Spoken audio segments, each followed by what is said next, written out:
இந்த நாட்டுல பெண்கள் பிறந்து வாழ்வது சாபக்கேடு.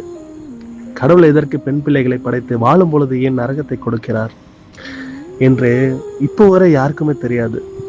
ஒரு காக்கா குருவியா கூட படைத்திருக்கலாம். எதுக்கு இப்படி, ஏன் இப்படி என்று மனசுக்குள்ள ஆயிரம் கேள்விகளை ஓடிக்கொண்டுதான் இருக்கிறது. பெண்கள் வாழக்கூடாது, பெண்கள் கீழே இருக்க வேண்டும், ஒரு ஆணுக்கு நிகரானவள் பெண் இல்லை என்று சொல்பவன் ஆம்பளையே இல்லை. ஒரு பெண் ஆணுக்கும் மேல் என்று சொல்பவன் தான் உண்மையா ஆம்பளை. போட்டி பொறாம திமிரு ஆம்பளைக்கு இருக்கும்போது பெண்களுக்கு இருக்கக்கூடாதா என்ன? உன்னை 10 மாசம் சுமந்தது ஒரு பொண்ணு தான். பெண்கள் இல்லை என்றால் இங்க எவனுமே இல்லை. அப்படி இருக்கும் பொழுது ஒரு பெண்ணை நேசிங்க, அவளை கஷ்டப்படுத்தாதீங்க. ஒரு தோழியா, ஒரு காதலியா, மனைவியா நேசித்து பாருங்க. பெண்ணோட உண்மையான அன்பு என்னன்னு தெரியும் உங்களுக்கு. 13 வயது குழந்தை 30க்கும் மேற்பட்ட ஆண்கள் 5 நாட்கள் மதுவை கொடுத்து சீர்திருத்தி விட்டார்கள். இப்ப நாளு முழுவதும் அதான் பேசிட்டு இருக்காங்க. நம்ம வீட்டுல ஒருத்தவங்களுக்கு நடந்தா சும்மா இருப்போமா?